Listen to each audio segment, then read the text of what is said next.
आश्लिष्य वा पादरतां पिनष्टु माम् अदर्शनात् मर्महतां करोतु वा यथा तथा वा विदधातु लंपटो मत् प्राणनाथस्तु स एव नापरः। इसमें कह रहे हैं कि आश्लिष्य अर्थात आलिंगन करें, वा पादरताम जो चरण की सेवा में रत है, अर्थात आपकी इस दासी को, माम माने मुझे, राधा जी के भावों में आविष्ट होकर के श्री चैतन्य महाप्रभु ये सब श्लोकों को बोल रहे हैं। हम लोगों ने ग्रंथ के प्रारंभ में भी ये श्रवण किया था कि श्री चैतन्य महाप्रभु गंभीरा में दिन रात श्री राधा जी के भावों को आस्वादन करते थे। उन्हीं भावों में डूब करके एक दिन वे इन सब शिक्षाष्टक के श्लोकों को उच्चारण करने लगे, जो कि श्री कविराज गोस्वामी ने भी श्री चैतन्य चरितामृत में वर्णन किया है। और उसी में एक के बाद एक श्लोक बोलते बोलते फिर वो राधा जी के भावों में संपूर्ण रूप से आविष्ट हो गए और फिर यह श्लोक उन्होंने उच्चारित किया कि माम अर्थात मुझे, राधा जी के भावों में डूब करके। तो राधा जी के भावों में डूब करके श्री चैतन्य महाप्रभु के हृदय से स्वाभाविक रूप से ये उद्गार निकल रहे हैं, क्योंकि वो राधा जी के भावों को आस्वादन कर रहे हैं, तो संपूर्ण रूप से अपने आप को राधा ही मानने लगे। इसलिए फिर वो कह रहे हैं माम माने मुझे, मतलब राधा जी के भाव में, राधा को। आश्लिष्य से आप मुझे आलिंगन प्रदान करें, अथवा पादरता माने अपने चरणों की दासी को पिनष्टु कष्ट प्रदान करें, वह अदर्शनात् दर्शन न दे करके, मां मर्महताम मुझे मर्माहत अत्यंत पीड़ा, मर्माहत का मतलब अति, जो मतलब हृदय अंतःकरण को भी भेदने वाली ऐसी पीड़ा प्रदान करें। सलंपटः जो लंपट कृष्ण के लिए आया यहाँ पर, यथा तथा व विधातु अर्थात जैसे आपकी इच्छा हो वैसे ही करें। किंतु मत प्राणनाथस्तु सैव नापरः, आप ही मेरे प्राणनाथ हैं, अन्य दूसरा कोई भी मेरा प्राणनाथ नहीं है।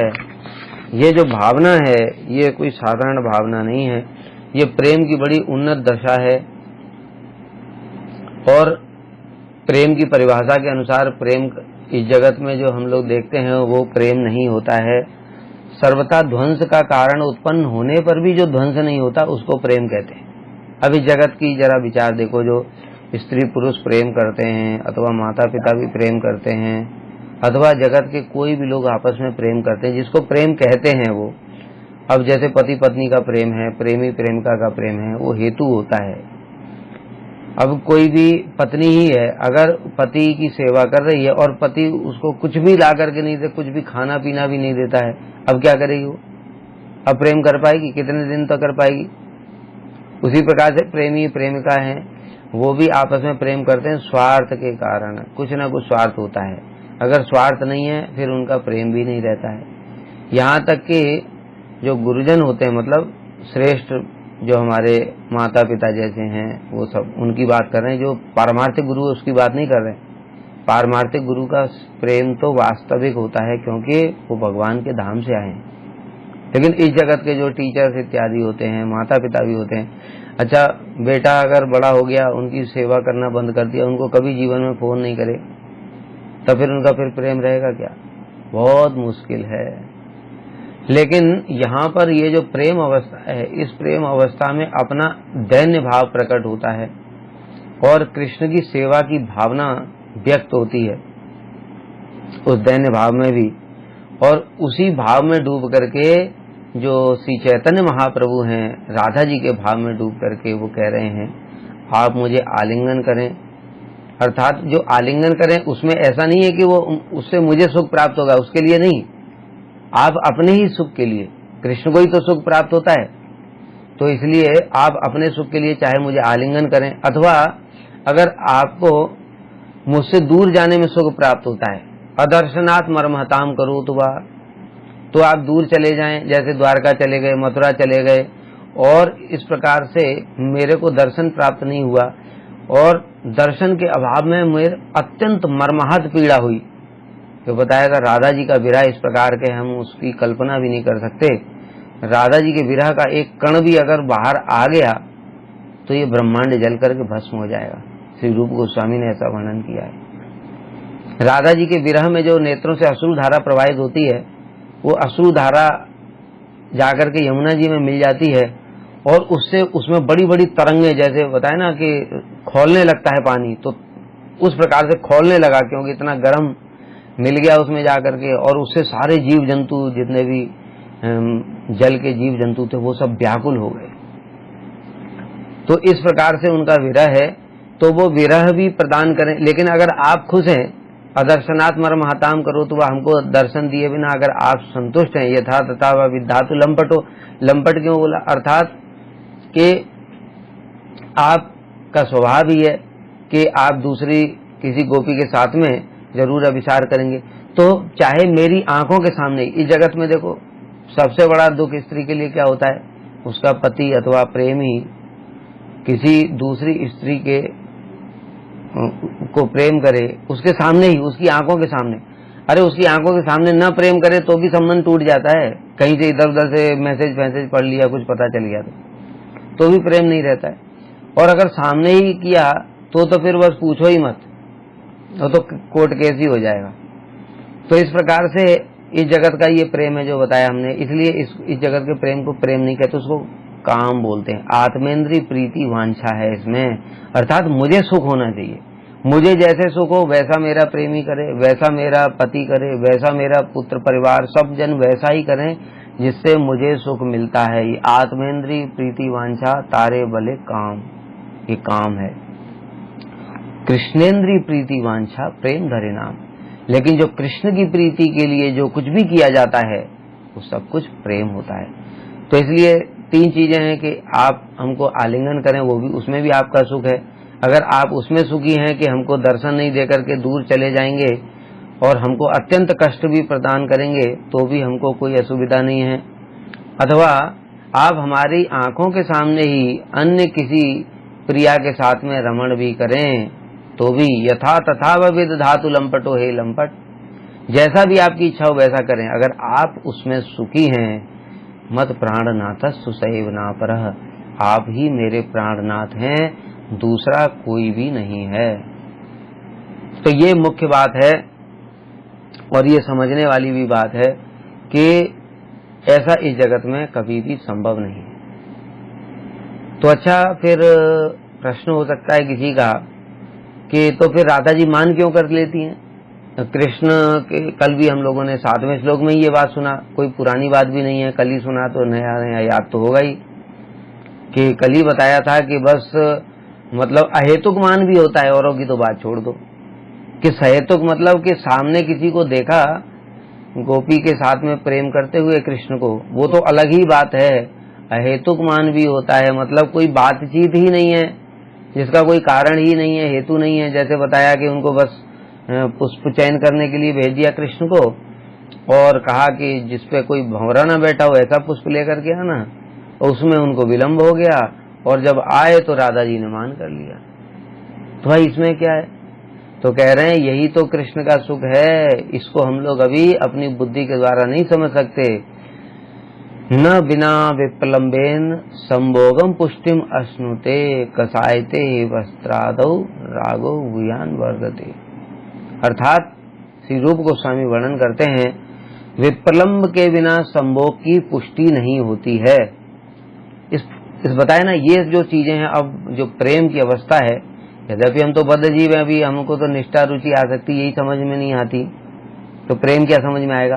लेकिन फिर भी क्योंकि ये पाठ कर रहे हैं तो इसलिए थोड़ा बता देते हैं कि विप्रलंब के बिना संभोग कभी भी पुष्ट नहीं होता। पुष्ट का मतलब है कि उसमें जो है वो बढ़ता नहीं है, उसमें आनंद की वृद्धि नहीं होती है। जैसे इस जगत में भी देखते हैं, कोई सब हर दिन किसी से मिलते हैं तो उस प्रकार का उत्साह नहीं रहता उससे मिलने का, लेकिन कोई हमारा कोई मित्र है अथवा प्रिय है, बंधु बांधव है, 10-20 साल के बाद में आया तो उसको लेने के लिए एयरपोर्ट भी पहुंच जाते हैं, उसके लिए पूरा घर में सारी व्यवस्था करके रखते हैं, और जो रोज मिलता है वो उसके लिए ऐसा करते हैं? नहीं करते। तो ऐसा क्यों हुआ? क्योंकि जब बहुत दिनों के बाद मिलता है, मतलब वो विप्रलम्भ है, विरह के बाद में जब मिलन होता है तो उसकी उत्कंठा बहुत अधिक हो जाती है। मिलन की उत्कंठा, यही रस विचार है, इसलिए विप्रलम्भ रस है, संभोग को पुष्टि करता है। जैसे उदाहरण दे रहे हैं, कसायते वस्त्रादो रागो भूयान विवर्धते, कि जैसे कोई वस्त्र है और उस वस्त्र को फिर से उस रंग में डुबो दिया गया, लाल रंग में जैसे डुबो देते हैं, हम लोग देखते हैं कि हमारे सन्यासी वस्त्र पहनते हैं, कसाय वस्त्र, तो उनका धीरे धीरे धोते धोते वो एकदम लाइट हो जाता है। फिर से उसको जब डुबो देते हैं तो उसमें पूरा एक एक रेशा वो सब फिर लाल रंग को प्राप्त कर लेता है, अर्थात फिर से वो चमक मारने लगता है।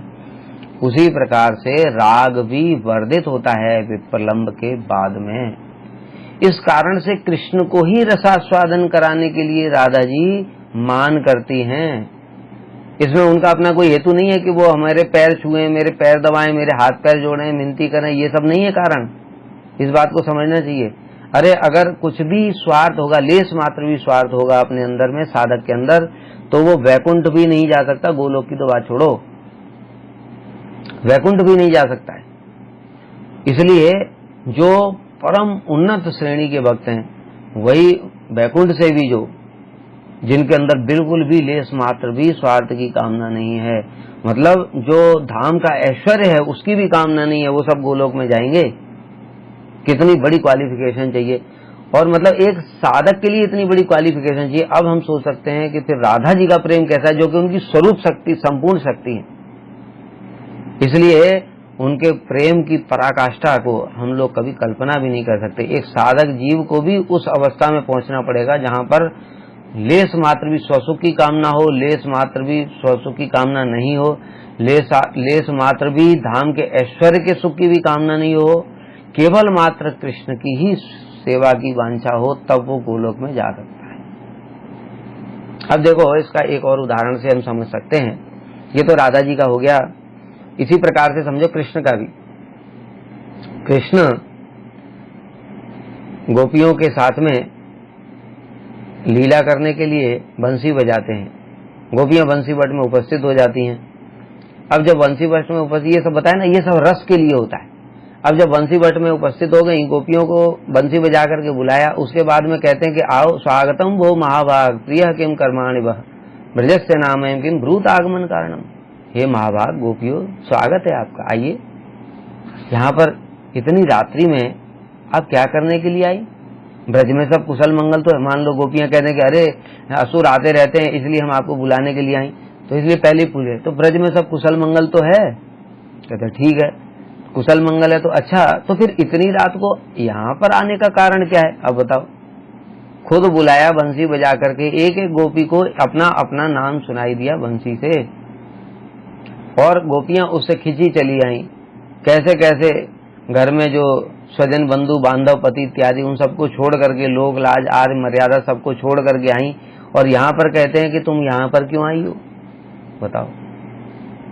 तो फिर और कह रहे हैं अच्छा, तो मुझे लगता है कि ये वन की शोभा को देखने के लिए आई हूँ, क्योंकि इतना सुंदर वृंदावन का परिवेश है, सुंदर शीतल मंद सुगंध पवन बह रही है, चंद्रमा की चांदनी चारों ओर बिखरी हुई है, चारों ओर सभी प्रकार के जो मतलब सभी ऋतुओं के पुष्प एक साथ खिले हुए। भगवान की सेवा करने के लिए जो वृंदावन में सभी प्रकार की ऋतुओं के पुष्प एक साथ खिले रहते हैं, सब वृंदा देवी व्यवस्था करती हैं। शीतल मंद सुगंध पवन बह रही, इतना सुंदर जो परिवेश है, दृश्य है। अच्छा, तो ऐसे सुंदर परिवेश को दर्शन करने के लिए आई होगी। तो अच्छा, तो ठीक है, तो कर तो लिया, अब घर वापस जाओ। अभी गोपियों को इतना बड़ा क्रोध आ रहा है कि देखो कैसा दूर तय हमको बुला लिया, और बुला करके हम कैसे जैसे तैसे करके लोक लाज मर्यादा छोड़ करके आई, और अभी कह रहे जाओ। तो फिर गोपियां भी बोलने लगी, अच्छा आप तो बड़े बुद्धिमान हैं, तो आप ये बताइए, हमारे प्रश्न का उत्तर दीजिए कि इस जगत में सबसे पहले किसकी सेवा करनी चाहिए? माता पिता बंधु बांधव इत्यादि हैं उनसे, लेकिन जो गुरु होता है उसकी सेवा सबसे पहले करनी चाहिए। और आप तो हमको इतनी सुंदर सुंदर शिक्षाएं दे रहे हैं कि पति चाहे अंधा लूला लंगड़ा बहरा काना ही क्यों ना हो, आर्य नारी को पति की सेवा ही करनी चाहिए, पर पुरुष के पास में नहीं जाना चाहिए। तो आप इतनी सुंदर शिक्षा दे रहे हैं, इसलिए आप हमारे गुरु हैं, तो हम पहले आपकी ही सेवा करेंगे। बस कृष्ण निरुत्तर हो गए। ये रस है, यही रस ही तो कहीं और स्थान में नहीं है, न तो ये द्वारका में है, न ये अयोध्या में है, और नीचे की तो बात ही छोड़ दो फिर, क्योंकि और नीचे जाते समय तो मतलब इस जगत में ही ऐश्वर्य भाव बढ़ता चला जाता है। जब द्वारका और मथुरा में भी नहीं है ये, तो कहाँ और होगा। तो इसलिए कृष्ण को अन्य कहीं पर भी इतना आस्वादन आनंद नहीं होता है। तो इस प्रकार की बातें, ये रस है। और जब वो रस वर्धित हुआ तब फिर कृष्ण ने फिर बंसी बजा करके रासलीला प्रारंभ कर दी। और रासलीला प्रारंभ करते करते फिर एकदम से अंतर्धान हो गए, क्योंकि गोपियों की इच्छा हुई कि कृष्ण हमारे साथ नृत्य करें, तो कृष्ण ने उतने ही स्वरूप धारण कर लिए।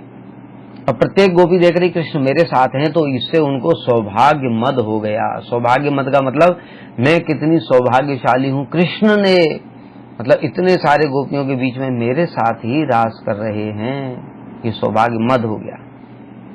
किंतु राधा जी ने देखा कृष्ण मेरे साथ हैं, अन्य गोपियों के साथ हैं। राधा जी स्वरूप शक्ति हैं, वो सब जानती हैं, इसलिए उन्होंने देख लिया तो उनको मान हो गया। तो इसलिए अन्य गोपियों के मान को, मद को प्रसादन करने के लिए, राधा जी के मान को प्रसादन करने के लिए और अन्य गोपियों के मान को, मद को प्रशमन करने के लिए, मतलब दमन करने के लिए कृष्ण वहां से राधा जी को लेकर के अंतर्धान हो गए। अब फिर जब थोड़ा आगे गए तो राधा जी ने कहा मैं भी थक गई हूं, अब मैं और आगे नहीं चल सकती। तो कृष्ण ने कहा ठीक है, मेरे कंधे पर बैठ जाओ। और जैसे ही राधा जी ने अपना चरण उठाया, वहां से भी अंतर्धान हो गए। अब फिर कृष्ण को ढूंढते ढूंढते गोपियों ने गोपी गीत गाया। जयति तेदिकम हम लोग जानते हैं, बड़ा ही दिव्य गीत है, उसमें गोपियों के प्रेम के उद्गार हैं। और फिर वो जो विप्लम्ब रस, अभी हम लोग पिछले श्लोक में भी बात कर रहे थे, वो विप्लम्ब रस वहां पर प्रकट हुआ और उसके कारण कृष्ण फिर खिंचे हुए चले आए। इसलिए तासाम आविर्भूत सौरी स्मय मान मुखाम्बुज पीताम्बर धरस रघुवी साक्षात मनमथ मनमथ। देखो ये विप्लम्ब रस कैसे है, संभोग को कैसे पुष्ट करता है कि रासलीला तो पहले भी चल रही थी, जब पहले भी चल रही थी वही गोपियां हैं, वही कृष्ण है, सब कुछ वही है, वही वृंदावन है, सब कुछ वही है, कुछ भी बदला नहीं है। किंतु उस समय कृष्ण के लिए नहीं आया कि वो मनमथ मनमथ थे, अर्थात मनमथ, साक्षात मनमथ मतलब अप्राकृत कामदेव के भी चित्त को मनमथ मथने वाले, उनको भी आकर्षित करने वाले अप्राकृत कामदेव, अर्थात जो प्रद्युम्न है, जो कि भगवान के ही जो चतुर्व्यूह हैं, जो वासुदेव, संकर्षण, प्रद्युम्न और अनिरुद्ध अप्राकृत कामदेव हैं, वो उनके भी मन को मथने वाला ऐसा स्वरूप प्रकट हुआ। तो वह कहां से प्रकट हो गया, वही स्वरूप ही तो वर्धित हो गया। कैसे? क्योंकि विप्लम्ब के बाद अर्थात गोपी गीत, जब विरह गीत गाया, उसके बाद में जब कृष्ण प्रकट हुए तो मिलन का आनंद इतना बढ़ गया। जैसे जैसे बताया गोपियों का हृदय का आनंद बढ़ता है, कृष्ण का भी सौंदर्य भी बढ़ जाता है, राधा जी का सौंदर्य बढ़ता है, कृष्ण को आनंद बढ़ता है, ऐसे होड़ा होड़ी चलती है। तो वो इतना वर्धित हो गया, इसलिए उसको लिया आया फिर साक्षात मनमथ मनमथ। तो विप्लम्ब रस के कारण ऐसा हुआ। दूसरी बात, फिर कृष्ण लज्जित से होकर के आगे गोपियों के बीच में आकर के बैठ गए। गोपियों ने अपने गल वस्त्र बिछा दिए, उत्तरीय वस्त्र, और फिर कृष्ण से पूछने लगी, अच्छा कृष्ण ये बताओ, जगत में 3 प्रकार के लोग होते हैं। एक लोग वो हैं जिनसे प्रेम करो तो वो प्रेम करते हैं। दूसरे प्रकार के लोग वो हैं जिनसे प्रेम करो या ना करो लेकिन वो फिर भी प्रेम करते हैं। और तीसरे प्रकार के लोग वे हैं जिनसे प्रेम करो या ना करो किंतु वो किसी से प्रेम नहीं करते। तुम इनमें से कौन से हो? मतलब ये कहना चाहती हैं कि तुम धूर्त दुष्ट कहीं के हमको इतनी रात्रि में हमको छोड़ करके चले गए, जैसा कि बताया, अटत यद भवान अन्य कानन टूटी उगाए थे, त्वाम कुटिल कुंतलम सी मुखम चते जड उदीक्षताम पति सुतान्वय भ्रातृ बांधवान अति विलंग ते अंत्यच्युता गता गति विदस तबोध गीत मोहिता कितब योषिता कस त्यजे निसी। इस श्लोक में गोपियां कह रही हैं पति सुत भाई बहन बंधु बांधव स्वजन और आर्य मर्यादा इत्यादि को छोड़ करके हमने सबको परित्याग करके तुम्हारे पास आ गए। कितब योषिता कस त्यजे निसी, लेकिन तुम कपटी धूर्त कहीं के हमको ऐसी रात में अकेले जंगल में छोड़ करके चले गए। तो गोपियां यही कहना चाहती हैं कि तुम उस प्रकार के हो जिनसे कोई प्रेम करे या ना करे, लेकिन वो किसी से प्रेम नहीं करता। हमने तुम्हारे लिए सब कुछ दे दिया, लेकिन तुम फिर भी हमसे प्रेम नहीं करते, हमको छोड़ करके चले गए। तब कृष्ण हंसने लगे, उनके मन की बात को समझ गए और फिर कहने लगे देखो गोपियों, जो प्रेम करने वालों से प्रेम करते हैं वो तो बनियागिरी है, इसको तो प्रेम कहते ही नहीं है। दूसरी बात, जो किसी से प्रेम करो, उनसे प्रेम करो या ना करो, लेकिन वो फिर भी प्रेम करते हैं, ऐसे प्रकार के जो लोग होते हैं वे होते हैं माता पिता गुरुजन। जैसे शिष्य हैं, उनसे कोई शिष्य गुरु से प्रेम करेगा, शिष्य गुरु से क्या प्रेम करेगा? जो बद्ध जीव है वो क्या प्रेम कर सकता है? प्रेम का मतलब होता है सेवा। वो गुरुजी की क्या सेवा कर सकता है? गुरुजी उसके भावना को केवल ग्रहण कर लेते हैं, बस इतना ही, क्योंकि उसी से उसका कल्याण होगा, लेकिन हमारी सेवा करने की योग्यता नहीं है। सेवा के लिए संबंध होना चाहिए, संबंध ही नहीं है। संबंध हमारा जागतिक वस्तुओं से, तो सेवा क्या करेंगे? इसलिए जो गुरुजन होते हैं, जो वास्तव परमार्थिक गुरु, वो फिर भी प्रेम करते हैं। इसी प्रकार से माता पिता देखते हैं हमारी संतान बड़ी दुष्ट है, फिर भी प्रेम करते हैं। तीसरे, जिनसे कोई प्रेम करे या ना करे, वो किसी से प्रेम नहीं करते। ऐसे लोग भी कई प्रकार के होते हैं। ऐसे एक तो होते हैं जो कि कृतज्ञ, कृतज्ञ अर्थात जो किसी का भी उपकार नहीं मानते। दूसरा, जिनको ये ज्ञान ही नहीं है प्रेम क्या होता है, ऐसे अज्ञ।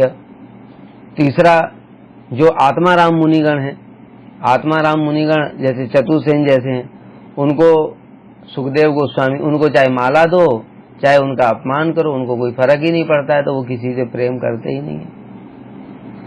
तो इस प्रकार से कृष्ण अपनी सफाई देते हुए फिर कहते हैं कि हे गोपियों, मैं इन तीनों में से कोई भी नहीं हूं।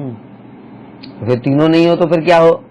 तब कृष्ण कहने लगे कि देखो गोपियों, मैं तुम्हारे प्रेम की उत्कंठा को बढ़ाने के लिए, मैं तो यही था, और तुम्हारे प्रेम की उत्कंठा को बढ़ाने के लिए मैं यहीं पर छुप गया था, मैं कहीं गया ही नहीं था।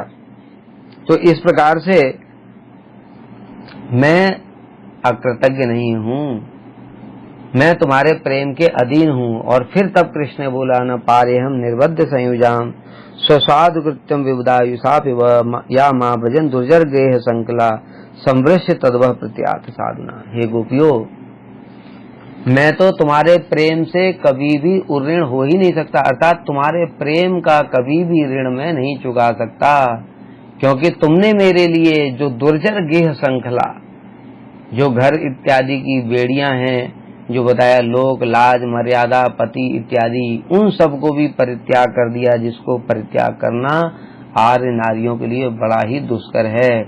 इसलिए मैं ब्रह्मा की आयु लेकर भी तुम्हारे प्रेम से ऋण से मुक्त नहीं हो सकता। तो यहाँ पर जो कृष्ण कह रहे हैं वो यही बात कह रहे हैं कि जो प्रेम है उसमें ये जो विप्रलंब रस है, तो वो रस जब प्रकट हुआ उसके बाद में फिर से रासलीला दोबारा प्रारंभ हुई, और उसमें फिर गोपियों को इतना आनंद हुआ कि एक कल्प का समय भी एक क्षण के समान बीत गया, पता ही नहीं चला। यह हुआ विप्रलंब रस के कारण। तो इस प्रकार से हमको यह समझना चाहिए कि विप्रलंब रस है, उसको आस्वादन कराने के लिए, अर्थात कृष्ण के प्रेम को बढ़ाने के लिए, उनकी उत्कंठा को बढ़ाने के लिए श्रीमती राधा रानी मान करती हैं। अन्यथा उनका इस जगत जैसा नहीं है कि मान कर लिया कि मेरे लिए ये लेकर के आओ और वो लेकर के आओ, तुमने मेरे लिए ये नहीं किया वो नहीं किया, और इस कारण से प्रेम ध्वंस हो गया। इसलिए इसको प्रेम नहीं कहते। सदा ध्वंस का कारण उत्पन्न होने पर भी, उपस्थित होने पर भी प्रेम कभी भी ध्वंस नहीं होता है। तो इस प्रकार से ये जो श्लोक है इस श्लोक की ये व्याख्या है कि चाहे आप मुझे आलिंगन प्रदान करें, अर्थात आलिंगन भी, उसमें भी कृष्ण का ही सुख है, उसमें भी राधा जी का अपना स्वार्थ नहीं है। ये अलग बात है। यहाँ पर समझने वाली बात क्या है कि जो साधक हैं, अर्थात जैसे जो कोई भी गोपी भाव से भी भजन कर रहा है और कृष्ण के साथ में वो मिलना भी चाहता है, तो उसके साथ में जब कृष्ण मिलेंगे तो उसको अपने सुख की कोई कामना नहीं होगी, लेकिन उसको फिर भी सुख होगा। कारण क्या है कि जैसे ही हम कृष्ण को सुख प्रदान करते हैं, वो सुख रेसिप्रोकेट होता है, ऑटोमेटिक। जैसे हम गुरु जी की सेवा करते हैं, अगर गुरु जी उससे संतुष्ट हो गए तो हम चाहें या ना चाहें फिर भी हमको उतना आनंद प्राप्त हो जाएगा।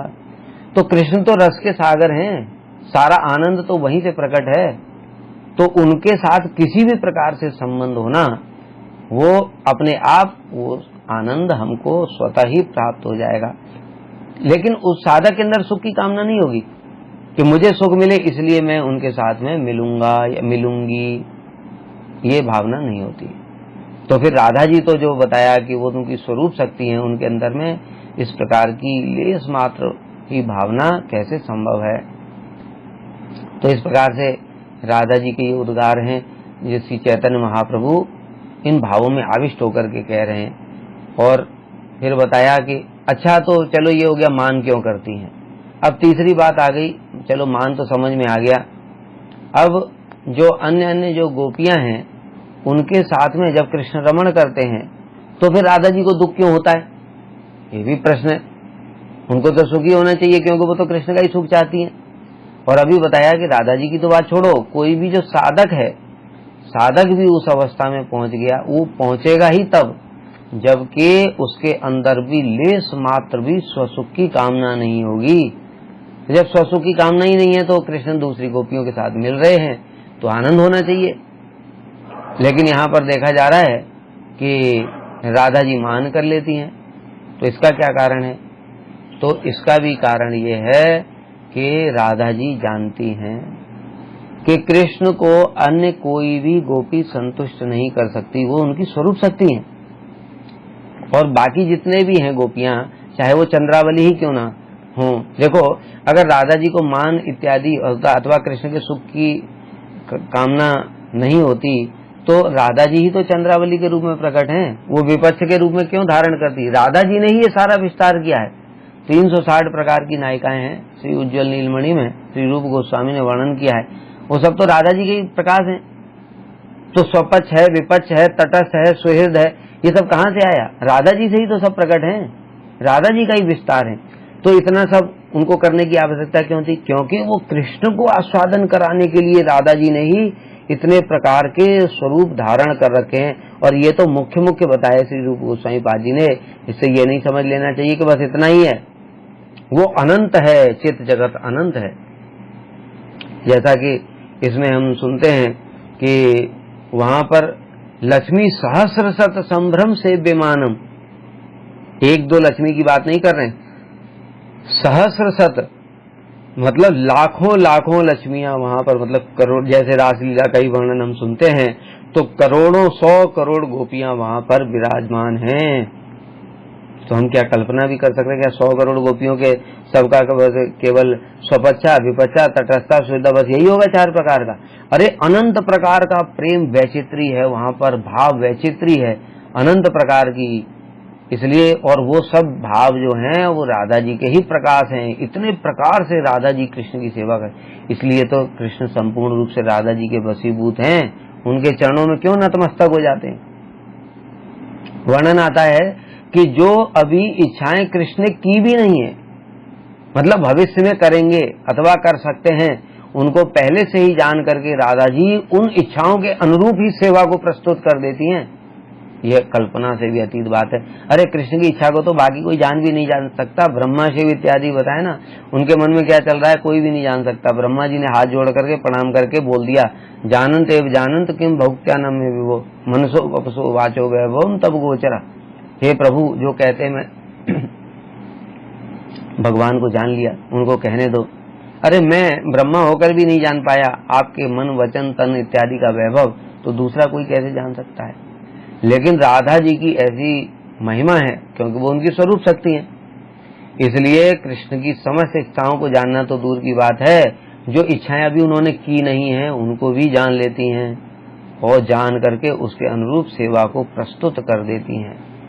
इस कारण से कृष्ण संपूर्ण रूप से उनके वशीभूत हैं। तो राधा जी को ये पता है कि ये इनको और कहीं सुख नहीं मिलेगा, फिर भी अपने स्वभाव के वशीभूत होकर के, इसलिए लंपट कह रही, मतलब इसमें थोड़ा ताना जैसा भी है कि अपने स्वभाव के वशीभूत होकर के तुम वहां पर जाओगे और फिर तुमको सुख नहीं होगा और निराश होकर के फिर मेरे पास ही आओगे, इसलिए उनको दुख होता है। उनका अपना कोई भी दुख नहीं है। श्री रूप गोस्वामी पाद जी वर्णन करते हैं, राधा जी स्वयं कह रही है ये बात कि अगर मैं ये देख लूं कि कृष्ण को यहाँ से छोड़कर मथुरा अथवा अन्य किसी स्थान पर जाने से और अन्य रमणियों के साथ में प्रेम करने से मुझसे अधिक, अर्थात मैं उनको जो सुख प्रदान करती हूँ उससे अधिक सुख प्राप्त हो रहा है, तो उनके सुख में ही मेरा सुख है और मैं यही प्रार्थना करूंगी कि वो फिर कभी भी यहाँ पर ना आए। किंतु मैं जानती हूँ उनको सुख नहीं होगा, इस कारण से मुझे दुख होता है। तो यहाँ पर स्पष्ट रूप से वर्णन, इसी प्रकार से हम देख सकते हैं कि यशोदा मैया, नंद बाबा इत्यादि, उनका भी दुख ये अपने लिए नहीं है कि अरे मेरा पुत्र था मैं उसके विरह में प्राण त्याग दूं, ऐसा नहीं है। कृष्ण की सेवा कौन करेगा? अभी इसलिए जब नंद बाबा, उद्धव जी आए हैं, नंद बाबा उनसे क्या प्रश्न पूछ रहे हैं? कृष्ण के विषय में प्रश्न पूछ रहे हैं। अब उनको चिंता ये है, कृष्ण को हम सुबेरे सुबेरे उठाते थे, जब तो उठाते नहीं थे तो उठता नहीं था, सोता रहता देर तक, कौन वहां पर उठाएगा? उठने के बाद में उसको भूख लगती थी, मैं माखन मिश्री सब तैयार करके रखती थी, वहां पर कौन देने वाला होगा? कृष्ण की कोई भी जो चीज होती थी और उसके लिए सारी की सारी जो सेवा की सामग्री है, और वो जिस प्रेम से मैया बाबा कहता था, और वहां पर तो राजा है, वो किसके मैया बाबा बोलेगा? तो इस प्रकार से वहां पर कौन प्रेम करेगा उसको?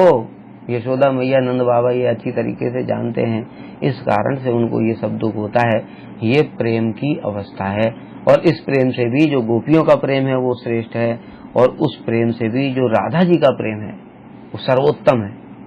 इसलिए श्री रामानंद राय संवाद में ये सब भाव श्री चैतन्य महाप्रभु ने रामानंद राय जी के माध्यम से प्रकाशित किए हैं कि राधा जी का प्रेम किस प्रकार से सर्वोत्तम है, और उन्हीं भावों में डूबकर ही यहाँ पर श्री चैतन्य महाप्रभु ये उद्गार व्यक्त कर रहे हैं। आश्रित सेवा पादरताम पिनष्टुमाम अदर्शनात् मर्मताम करोतु वा यथा तथा व विदधातु लंपटो मत प्राणनाथस् सैव नापर।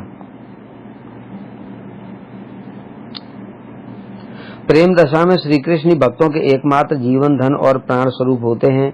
उस दशा में भक्त और भगवान का परस्पर आकर्षण रूप परम धर्म पूर्ण रूप में प्रकाशित हो। अब कोई कहे कि हमारा भी प्रेम है इस जगत में, जैसे हम लोग भी आरोप करने की कोशिश करते हैं, नहीं मैं तो किसी से स्वार्थ से प्रेम नहीं करता, जैसे माता पिता ही बोलते हैं, लेकिन फिर भी स्वार्थ होता है, इसलिए ये सब चीजें प्रकट नहीं हो सकती।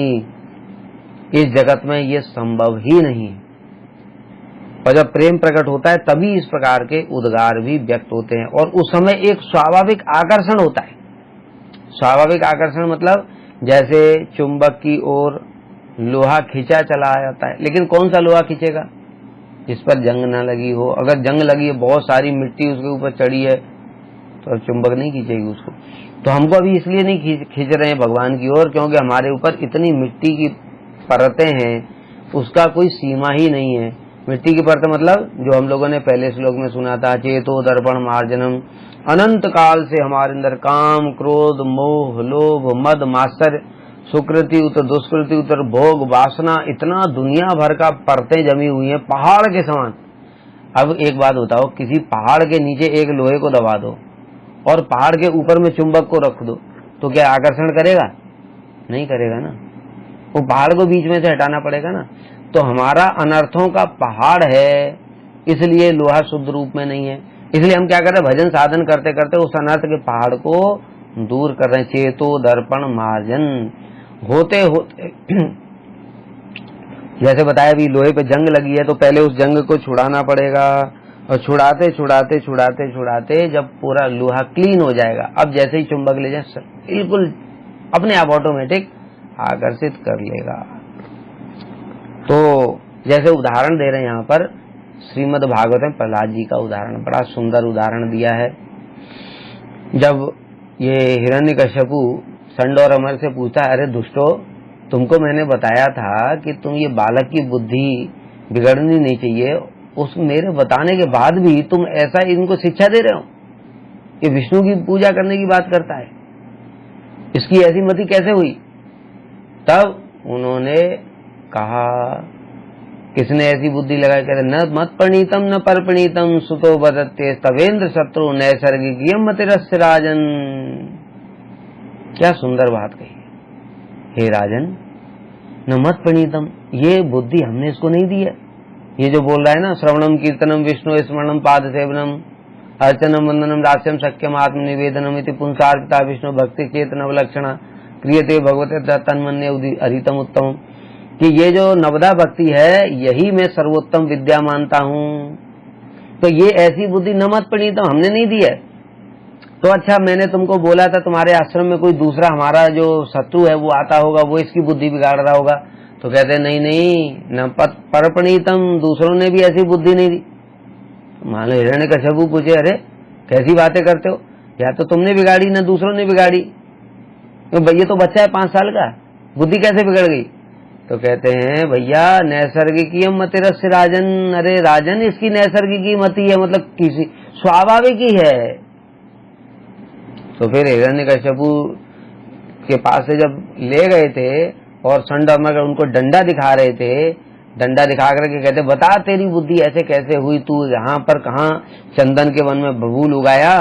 तो प्रहलाद जी कहते हैं जैसे चुंबक के पास लोहा खींचा चला आता है, वैसे ही मेरा चित्त भी भगवान की ओर स्वाभाविक खींचा चला जाता है और संसार में बिल्कुल भी लगता नहीं। ये प्रेम अवस्था का लक्षण है।